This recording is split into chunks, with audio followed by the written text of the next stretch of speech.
많은 비가 오고 또 많은 바람이 부는 때 우리 성도들 항상 오고 가는 모든 길을 안전하게 또 평안하게 오시고 갈 수 있기를 바랍니다. 고린도전서 13장, 12장부터 계속 은사에 대한 말씀을 하는데 여기 고린도전서 14장에는 이제 두 가지의 아주 핵심적인 은사를 비교하지요. 하나는 예언이라는 은사고 또 다른 하나는 방언이라는 은사입니다. 14장은 처음부터 끝까지 그 이야기예요. 그래서 여기 고린도전서 14장에서 말씀하려고 하는 방향이 있습니다. 방언은 사람들이 알아듣지 못하기 때문에 방언을 할 줄 아는 사람, 그 사람에게만 유익이 있다. 이게 하나의 그 방향이고요. 또 반면에 예언이라는 이 은사는 교회라는 공동체를 세우는 역할을 하는 은사다. 이게 또 다른 하나의 방향입니다. 지난 강해에서 설명을 드린 대로 이 방언이라는 것은 말하는 사람이 이제 그 방언을 할 줄 아는 사람이 기도라는 형식으로 하나님께 말씀을 드리는 거잖아요. 정확히 무슨 뜻인지는 모르지만 하나님께 말씀을 드리는 거예요. 그래서 리차드 헤이스라고 하는 신학자는 오늘 본문에 대해서 하나님께 말씀을 드리는 이 방언의 은사는 성령 안에서 신비를 말하는 것이다. 그렇게 설명을 했어요. 이 은사는 그래서 인간이 알아듣도록 하는 말이 아닙니다. 여러분, 방언할 줄 아는 사람이 다른 사람에게 무슨 얘기하려고 하는 게 아니잖아요. 대화할 때 쓰는 말이 아닙니다. 그러나 예언은 하나님께 말하는 것이 아니고 하나님으로부터 받은 말씀을 가지고 인간에게 하는 말인데, 목적은 이 예언에는 목적이 있어요. 덕을 세우고 권면하고 위로하기 위해서 말하는 은사입니다. 14장 3절을 보십시오. 그러나 예언하는 자는 사람에게 말하여 덕을 세우며 권면하며 위로하는 것이요. 그렇게 말씀했죠. 하나님의 말씀을 듣고자 하는 사람들의 그 마음에 전해 주어서 말씀을 듣는 사람들이 믿음 위에 설 수 있도록 격려하는데 바로 이 예언의 의도가 있습니다. 그래서 예언의 은사는 교회를 세우는 은사라, 그렇게 말씀을 드리는 겁니다. 그런 의도에 대한 설명이 바로 지난 시간에 공부했던 1절부터 19절까지의 말씀입니다. 그러면서 바울은 오늘 본문으로 읽은 20절부터 25절까지에서 이번에는 신자가 아닌, 즉 교회에 이미 다니고 있는 사람들이 아닌 불신자들에게 영향을 끼치는 이 은사의 효과에 대해서 아주 짧게 설명을 했습니다. 즉 방언과 예언이라는 은사가 예수님을 믿지 않는 사람들, 교회 밖의 불신자들에게 어떤 영향을 줄 수 있을 것인지를 고려해보자 하는 내용의 말씀입니다. 지금까지 대부분의 은사에 대한 말씀들이 교회 공동체 안에서 나타나는 효과에 초점을 맞추었지요. 그것에 초점을 맞추어 편지를 썼습니다. 그러나 이제는 교회 밖에 사람들이 보는 반응에 대해서도 염두에 두어야 한다. 여러분, 교회가 천국을 이루어가는 공동체이기는 하지만 여러분, 교회는 지금 어디에 있습니까? 세상 속에 있잖아요. 교회가 어디 공중에 떠 있습니까? 교회가 아니면 다른 종교처럼 깊은 산 속에 들어가 있습니까? 아니잖아요. 교회는 어디에 나와 있어요? 세상에 나와 있잖아요. 세상 속에. 그러니까 교회는 항상 교회 밖을 생각해야 돼요. 예배가 끝나고 난 다음에 우리가 교회 밖에 있는 사람들과 접촉해서 살기 때문에 교회는 또는 그리스도인은 그들이 교회를 어떻게 바라보느냐, 그리스도인들을 어떻게 바라보느냐, 이것을 늘 신경을 쓰고 염두에 두는 그런 공동체예요. 고린도 교회의 교인들이 신령한 은사들을 그냥 자신들 안에서만 또는 교회 안에서만 사용하는 것을 최종적인 목표로 삼았다면 그건 유치한 생각이라는 겁니다. 이번에는 그래서 방향을 바꿔서 생각해 보자는 거예요. 20절 말씀을 보십시오. 형제들아, 지혜에는 아이가 되지 말고 악에는 어린아이가 되라. 지혜에는 장성한 사람이 되라 그랬어요. 여러분, 이렇게 말씀하는 의도가 무엇이냐면 좀 더 신앙적으로 성숙한 관점에서 은사를 보자는 거예요. 고린도 교회, 당신들이 사용하는 이 은사들이 교회 안에 있는 가까운 사람들에게만 한정된 것으로 보지 말자는 것입니다.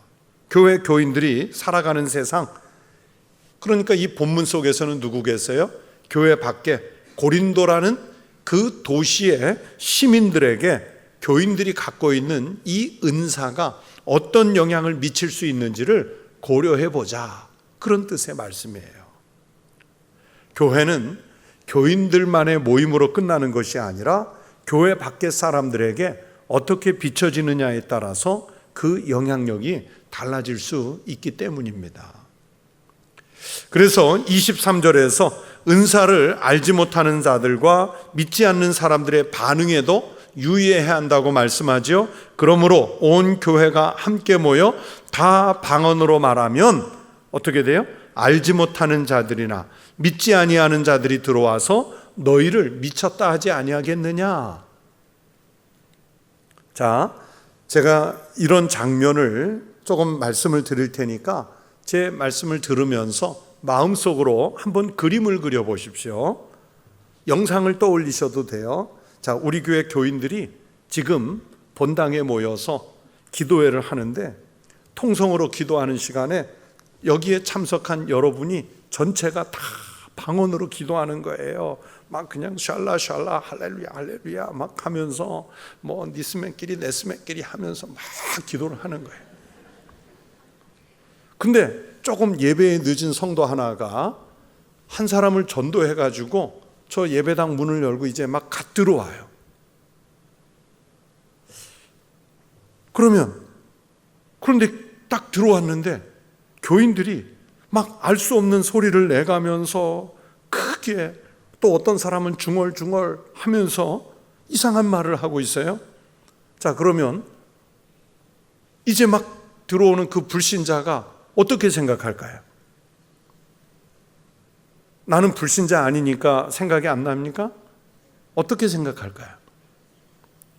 야, 이거 이상한 사람들이다. 이 사람들 미쳤다. 여기 이상한 집단이다. 여러분, 그런 생각 들지 않을까요? 자, 바울이 왜 사람들이, 시민들이, 그리스도인들이 전부 방언으로만 말하면 너희를 미쳤다 하지 않겠느냐, 그 얘기를 왜 했을까요? 역사적으로 다 배경이 있는 거예요. 실제로 고대 그리스하고 고대 로마에는 이제 이게 밀의, 그 밀이라는 게 이게 비밀을 할 때 그 밀자예요. 밀의 종교, 이걸 그래서 영어로 미스테리 릴리전이라고 하는데 아주 미스테리한 집단이에요. 미리 종교라는 종교 집단이 있었어요. 그 미래 종교를 하는 미스테리 그 릴리전, 이 사람들을 밀교라고 그래요. 밀교. 헬라어로도 똑같이 써요. 헬라어로도 미스테리아라고 쓰는데, 이 종교 집단들은 자기네들끼리 깊은 산속이나 사람들의 왕래가 없는 동굴 또는 외딴 들판, 이런 곳에 모여서 우리가 방언하는 것처럼 아주 특이한 말들을 했어요. 방언처럼 아주 특이한 말들을 했어요. 그래서 그 이상한 말들을 하면서 그 밀의 종교의 제사에 참석한 사람들이 막 열광의 도가니에 빠지면서 춤을 추고 그러는데, 그 열광의 도가니에 빠진 것을 이제 그 영어로 뭐라고 그러냐면, 아마 여러분도 많이 들어보신 말일 거예요.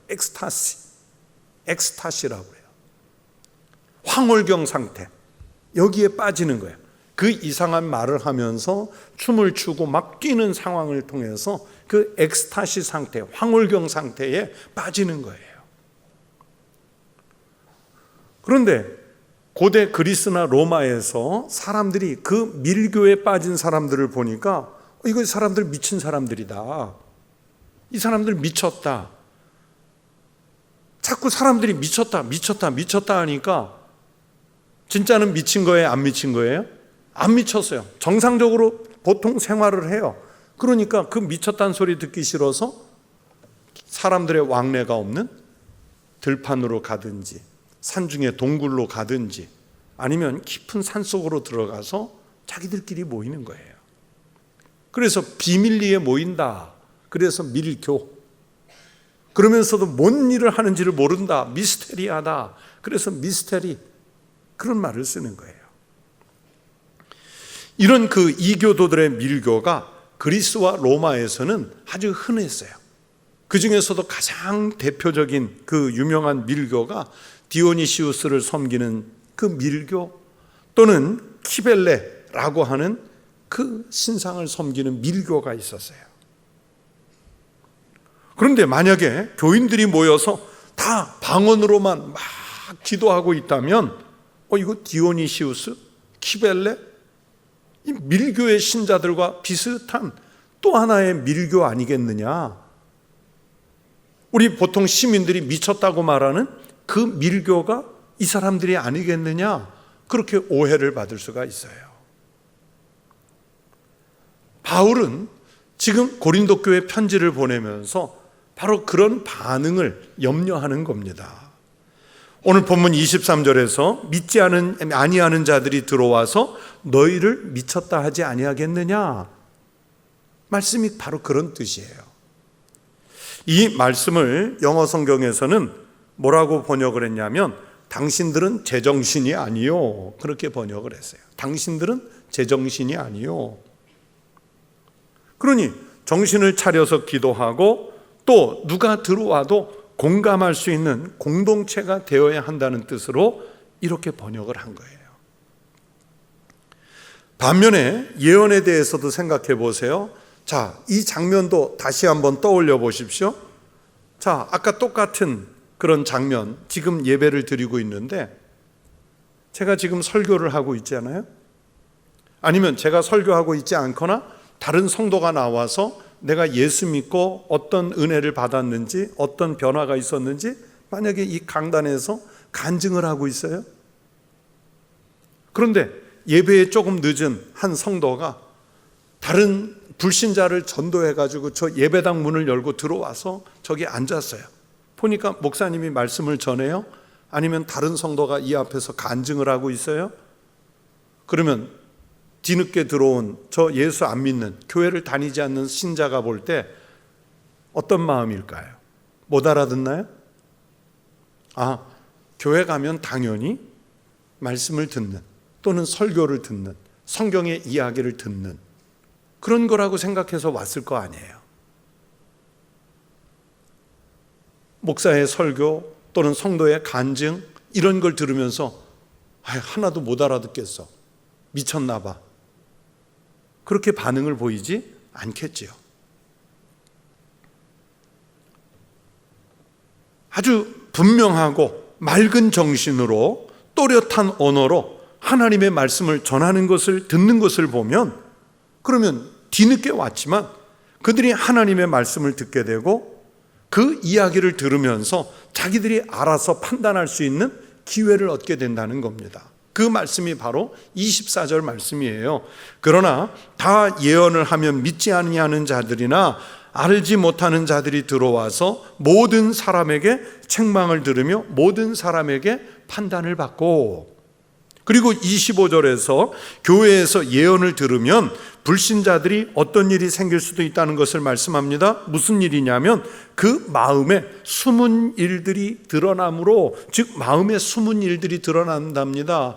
여러분 우리도 그런 경험을 한 적이 있을 거예요. 초신자 때 뜻하지 않게 예배당에 왔는데 어떤 목사님이나 또는 어떤 다른 성도의 이야기를 듣는 중에 나도 모르게 정곡을 찔리는 것 같은 그래서 하나님 앞에서 너무 부끄러운 그런 경험이 있을 수 있어요. 믿지 않는 사람들이 하나님의 말씀, 즉 예언을 듣다가 마음에 감추어두었던 것이 드러날 수 있는데 그것은 바로 자기 마음속에 담아둔 도덕적 상태를 말합니다. 하나님의 말씀을 듣다 보니까 지금 듣는 저 말씀에다가 자신을 비추어 보게 되고 말씀에 자기를 비추어 보았더니 아유 부끄러워라. 성경의 말씀은 저런 것인데 저 성경의 말씀에 나를 비춰보니까 아이고 부끄러워라. 그러면서 자신의 모습을 깨닫게 됩니다. 깨닫게 돼요. 고린도전서 4장 5절에서도 비슷한 말씀을 했습니다. 그러므로 때가 이르기 전 곧 주께서 오시기까지 아무것도 판단하지 말라. 그가 어둠에 감추인 것들을 드러내고 마음의 뜻을 나타내시리니 그때에 각 사람에게 하나님으로부터 칭찬이 있으리라. 주님이 오시면은 어둠에 감추어졌던 것들을 또는 마음속에 부끄러운 것들이 다 드러나는 때가 있을 것이라는 거예요. 그래서 우리가 은혜 받는다 그러면은 보통은 그 하나님 말씀 앞에 내가 깨우칠 수 있는 기회를 얻게 될 때 그때 은혜를 받는 거예요. 그때 은혜를 받는 거예요. 하나님의 말씀이나 예언의 은사라는 것이 그런 역할을 합니다. 예언의 은사는 아니지만 하나님이 직접 하신 말씀이기 때문에 이걸 은사라고 할 수는 없어요. 그러나 하나님께서 하신 말씀, 성경이 어떤 역할을 하는지 히브리서 4장 12절에서 말씀했습니다. 하나님의 말씀은 살아있고 활력이 있어 좌우에 날선 어떤 검보다도 예리하여 혼과 영과 및 관절과 골수를 찔러 쪼개기까지 하며 또 마음의 생각과 뜻을 판단하나니. 하나님의 말씀이 들어오면요 우리의 생각을 쪼개는 거예요. 우리의 인생을 쪼개는 거예요. 하나님의 말씀이 들어오면 지금 내가 살아가고 있는 삶의 방식을 재정립해 버리는 거예요. 하나님의 말씀이 들어오면은 지금까지 내가 습관적으로 생각하며 살아왔던 그 모든 사고들을 완전히 바꾸어 놓는 거예요. 그런데 하나님의 말씀이 그런 것처럼 이 예언의 은사라는 것이 우리 그리스도인들에게 바로 그런 역할을 해주는 은사인 거예요. 그래서 사도 바울은 오늘 본문에서 예언이라는 은사가 교인들을 말씀으로 새롭게 하는 의도도 있지만 교회 밖의 불신자들을 향해서는 아주 강력한 복음 전도의 도구가 되어야 한다는 뜻으로도 이 말씀을 하시는 거예요. 그러니까 궁극적으로 여러분 전도는 돈을 갖다 준다, 선물을 갖다 준다, 인간 관계로 전도한다 아니에요. 궁극적으로 하나님께서 가장 원하시는 전도의 도구는 뭐냐면 하나님의 말씀이에요. 성경의 말씀이에요. 하나님께서 우리 입에 우리의 생각 속에 넣어주신 바로 예언이에요. 그런데 방언은 사람들로 하여금 복음을 이해할 수 없는 것을 만들어내는 위험한 요소가 있지요. 내가 전도 대상자를 만나서 방언으로 전도할 수 있습니까?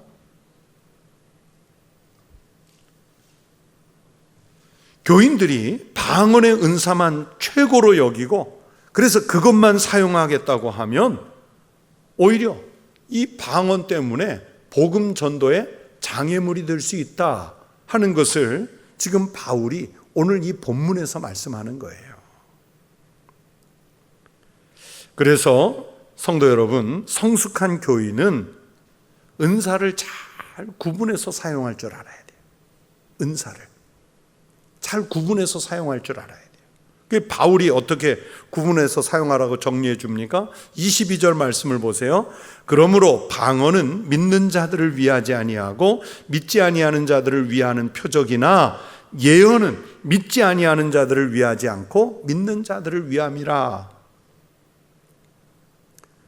제가 이 은사에 대해서 말씀드리면서 저의 경우를 말씀드린 적이 있었죠. 저도 그랬는데 사실은 방언을 받기 전에는 저도 믿음이 분명하지 않았어요.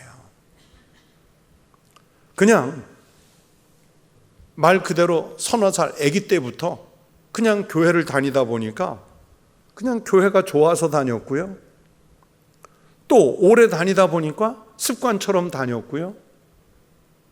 그냥 그렇게 다녔어요, 교회를. 무슨 얘기입니까? 대부분의 그리스도인들이 그렇듯이 아직 하나님을 내가 인격적으로 만나지 못한 상태에서 교회를 다니는 거예요. 교회를 다니는 거예요. 수십 년 그렇게 교회를 다녔어요. 그런데 오늘 본문의 22절 말씀처럼 이 믿음이 왔다 갔다 이렇게 흔들리던 신앙, 그런 신앙이었는데 방언의 은사를 받고 난 다음에는 말 그대로 확고한 신앙이 됐어요. 확고한 믿음이 됐어요. 하나님 진짜 살아계시는구나. 저는 지금도 믿는 게, 왜 하나님이 왜 그 어린 학생에게 1979년 그 9월 30일 날 그 밤에 저에게 왜 방언의 은사를 주셨을까? 제가 날짜까지도 시간까지도 너무 선명하게 기억하고 있잖아요. 저는 제가 방언의 은사를 받은 날이 제 일생을 결정짓는 두 번째 생일 같은 날이에요. 그 흔들리던 신앙이 방언의 은사를 받은 날 확고한 믿음이 됐습니다. 목사가 되기로 서원한 날이 됐어요. 그런데 방언을 할 줄 몰라도 믿음이 분명하다면 더욱 좋겠지만은, 그러나 오늘 이 성경의 말씀대로 믿지 아니하는 상태에서 방언을 받으니까 믿음이, 신앙 고백이 아주 분명해지는 영적인 은혜가 있었어요. 그런 면에서 내가 믿음이 날씨 따라, 기분 따라, 상황 따라 흔들리는 교인들이 계시면은 방언의 은사를 사모하세요. 하나님, 저에게도 방언을 말할 줄 아는 은사를 주세요 하고 사모하세요. 그래서 이 방언의 은사가 다 그런 거는 아닌데, 보면은 모태신앙이 아닌 사람들이 더 잘 받아요. 제가 가끔 아내에게 하는 말이 있어요.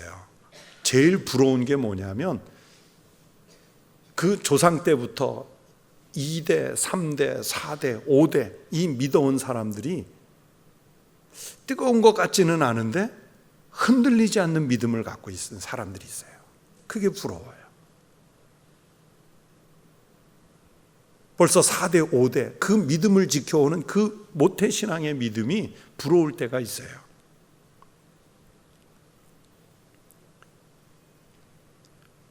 그러나 믿음이 흔들리는 상태에서 이 방언의 은사는 믿음을 확실하게 해주는 그런 역할을 합니다. 그러니까 바울의 말씀대로 잘 믿는 사람이라면 어떤 상황에서도 흔들리지 않는 내 믿음의 소유가 분명하다면 굳이 이 방언의 은사가 필요치 않습니다. 그래서 말씀하지요, 방언은 믿지 아니하는 자들을 위한 표적. 22절에서 오늘 성경이 말씀했잖아요. 제가 개인의 그 견해를, 또는 제가 경험한 어떤 경험담을 얘기하는 게 아니라 사도 바울이 성경에서 분명히 말씀하잖아요. 방언은 믿지 아니하는 자들을 위한 표적이라. 반면에 예언은 또 어떻게 말씀합니까? 예언은 믿지 아니하는 자들을 위하지 않고 누구를 위함이라? 믿는 자들을 위함이라. 그러니까 예언은 믿는 사람들을 위한 것이라고 말씀하고 있습니다. 예언은 격려를 하고 교회를 세운다고 앞에서도 말씀을 드리고 또 여러 번 말씀을 드렸습니다.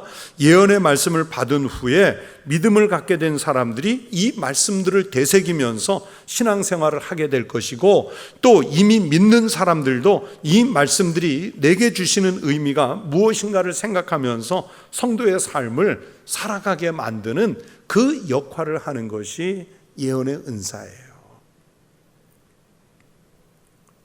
예언의 은사라고 하는 것은 교인들에게 그래서 당연히 큰 유익입니다.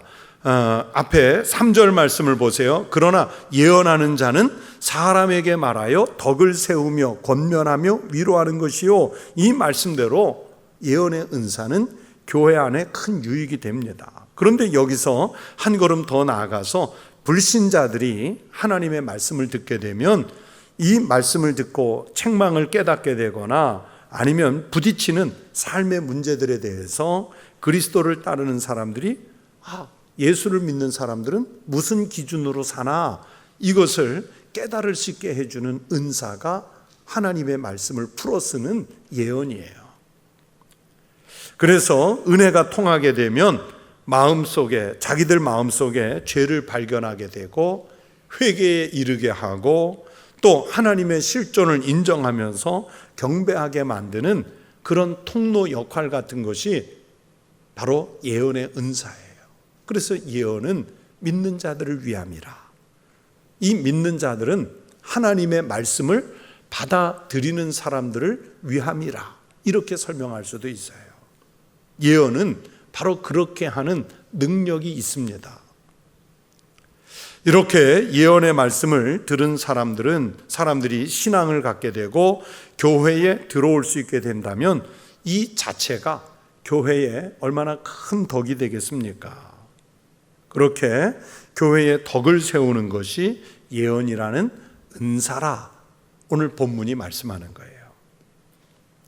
바울은 그래서 이런 내용들을 염두에 두고 은사를 잘 구분해서 사용하는 것이 성숙한 그리스도인의 모습이라고 20절에서 그 전체를 말씀한 겁니다. 20절을 다시 한번 보세요. 형제들아, 지혜에는 아이가 되지 말고 악에는 어린아이가 되라. 지혜에는 장성한 사람이 되라. 결국 이것이 어떤 의도를 가진 말씀이냐면 은사 때문에 하나님께 영광이 되고 은사 때문에 교회에는 덕이 되고 은사 때문에 교회 밖에 사람들에게 복음이 전해져야 되는데 보세요. 고린도 교회는 반대로 은사 때문에 교회는 혼란에 빠졌고 은사 때문에 하나님 영광은 가리고 은사 때문에 교인들 간에는 분쟁이 일어났고 은사 때문에 교회 밖의 사람들에게는 손가락질을 받는 그런 교회가 됐어요. 자, 여러분에게 이런 질문 몇 가지를 해봅니다. 자기 은사 내세우고 자랑하는 것이 지혜로운 일입니까? 미련한 일입니까? 은사 자랑 안 해보셔서 잘 모르는 거예요?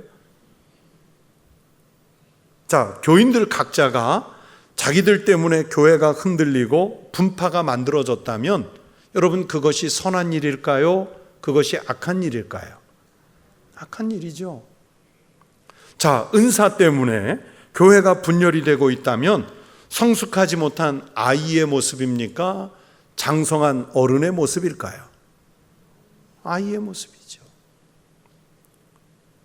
제가 지금 한 3개의 질문을 드렸는데 여러분 이 질문들에 대한 답은 너무 분명하죠.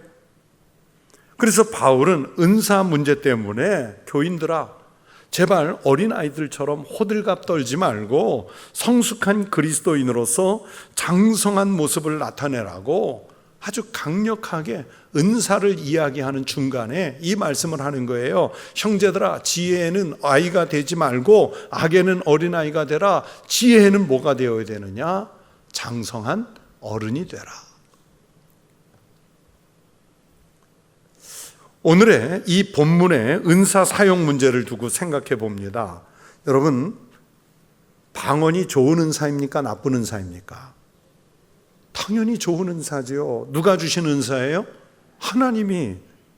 그런데 그렇게 좋은 방언의 은사라고 해도 교인들이 무절제하게 사용하면 덕이 되지 않고 특히 교회 밖의 사람들에게 비난을 받을 수 있는 소지가 된다고 그랬죠.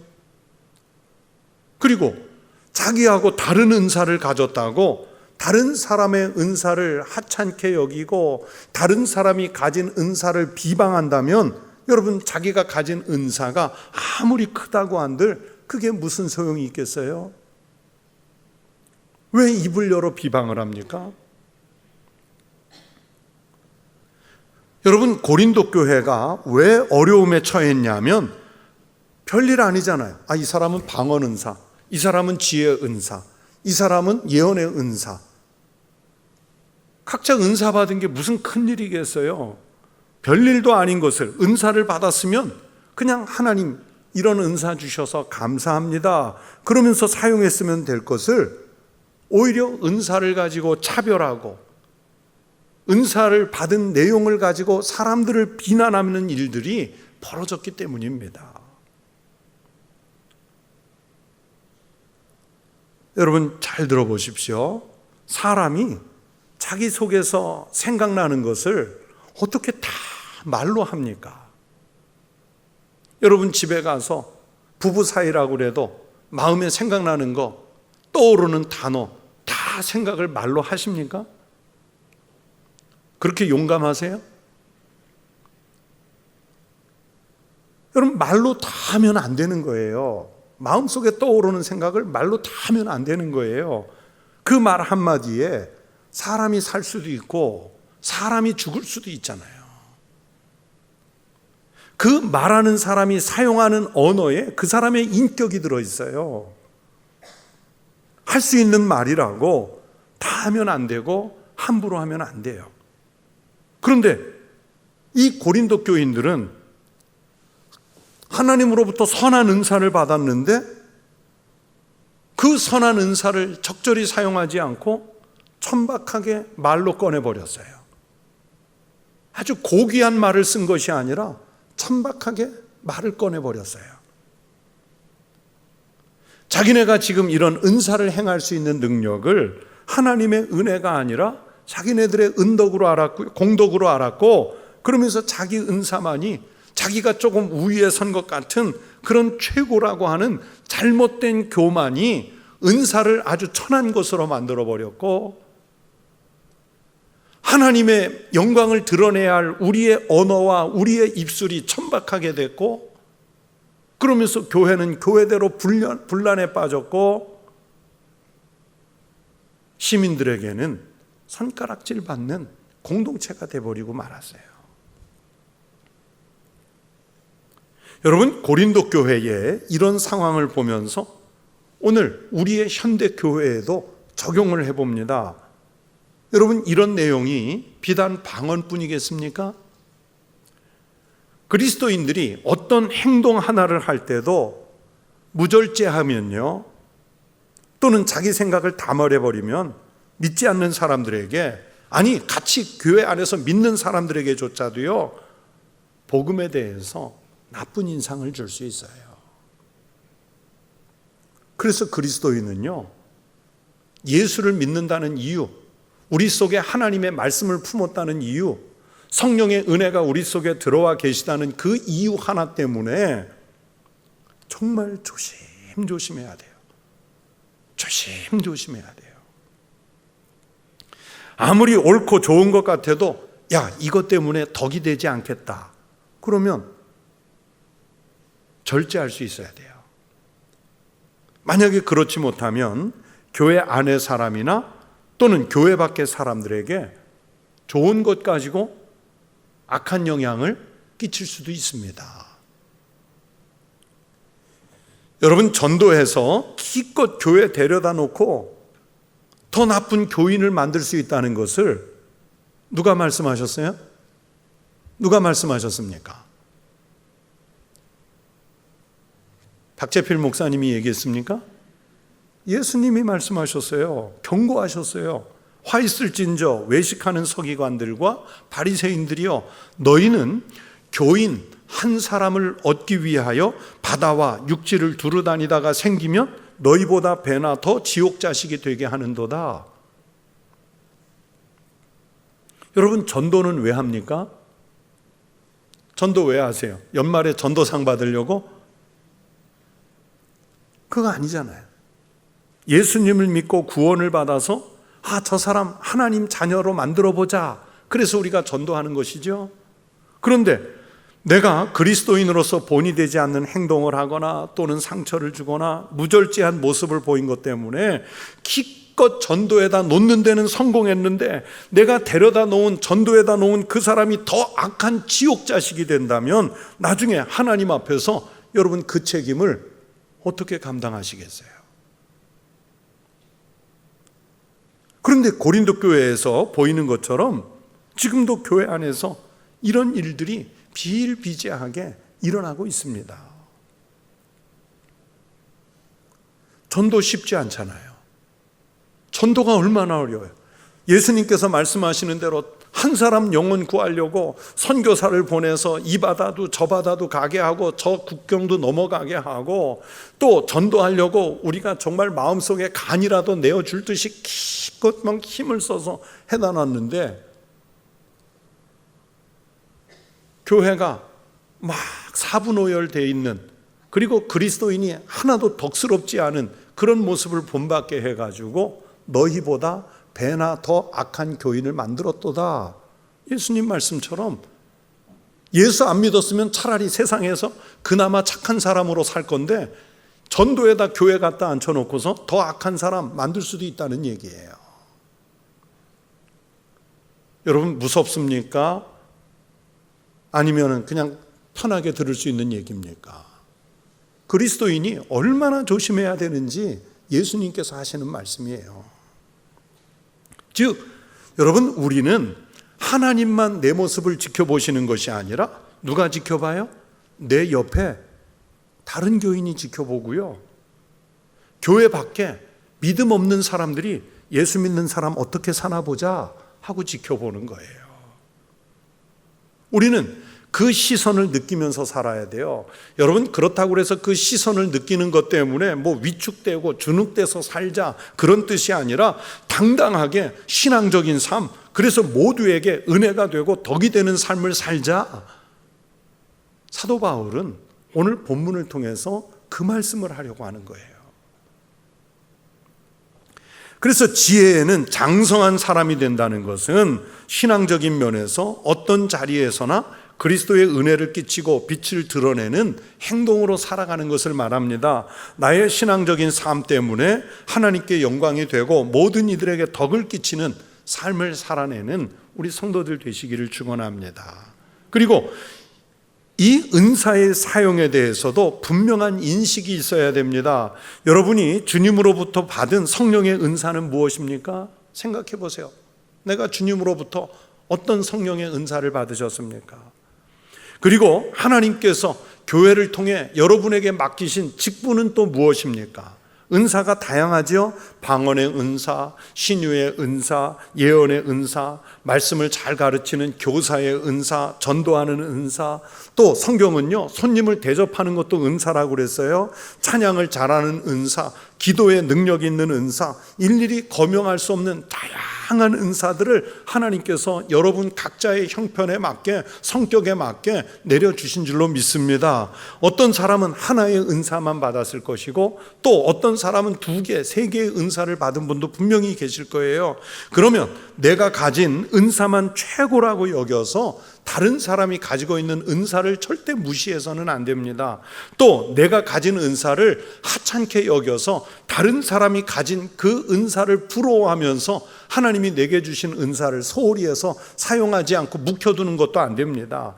하나님이 나를 통해 이런 일을 하시기 위해서 그 은사를 주셨나 보다 하면서 적절하게 겸손하게 그 은사를 잘 사용하면 하나님은 마치 2달란트, 5달란트 맞은 사람에게 곱절을 더해 주시는 것처럼 그렇게 더해 주시는 은사를 우리가 누리게 될 줄로 믿습니다. 또 교회를 통해서 직분도 은사라고 그랬죠. 어떤 이에게는 집사의 직분을, 장로나 권사의 직분을, 목사나 전도사의 직분을 주셨습니다. 여러분, 이것도 직분이라는 은사예요. 또 내가 맡은 직책에 따라서 회장이나 대장, 부장, 위원장, 총무, 회계, 서기 이런 직임도 주셨습니다. 이런 모든 것들이 아주 훌륭한 은사의 내용들입니다. 그러면 이 직분이나 직책과 직임들도 다 하나님의 영광을 위해서, 교회의 덕을 세우기 위해서 잘 쓰여져야 돼요. 오늘날 우리 교회를 포함해서, 청북교회를 포함해서 우리 한국교회가 정말 염려되는 부분이 있습니다. 코로나 시대를 겪으면서 더 깊어진 문제일 수도 있겠고, 또 그리스도인들의 헌신도의 문제일 수도 있는데, 여러분이 받은 직분이나 직임이 정말 교회를 위해서 잘 쓰이고 있느냐 하는 물음에 아주 명쾌하게 그렇다고 답을 하기가 쉽지 않아요. 직분이라는 이 은사가 은연중에 자기 개인의 이름을 드러내거나 자기 명예를 위해서 필요한 것이 되었지, 정말 하나님 영광을 위해서 쓰이고 있느냐, 교회 덕을 위해서 쓰이고 있느냐, 그 직분이라는 이름이 자기 영광을 위해서 필요한 것이 되어가고 있는 그런 시대가 되어버렸어요. 여러분이 받은 직분을 가지고 정말 임직식 때 서약한 대로 충성되게 잘 사용하고 있는지 생각해 보세요. 아니면 자기가 처음 직을 받을 때 품었던 감동대로 하나님 영광을 위해서 또는 교회 덕을 위해서 충성된 종의 모습으로 그 직을 감당하고 있는지도 생각해 보세요. 앞에서 방언의 은사를 무분별하게 사용하면 미르종교, 밀교, 그것처럼 하찮은 사람들에게 하찮게 보인다고 말씀드렸죠. 그래서 제가 영어 성경으로는 그건 당신들은 제정신이 아니요 라고 말씀을 드렸었어요. 기억하세요? 이게 영어 원문으로는 뭐라고 되어 있냐면 You are out of your mind.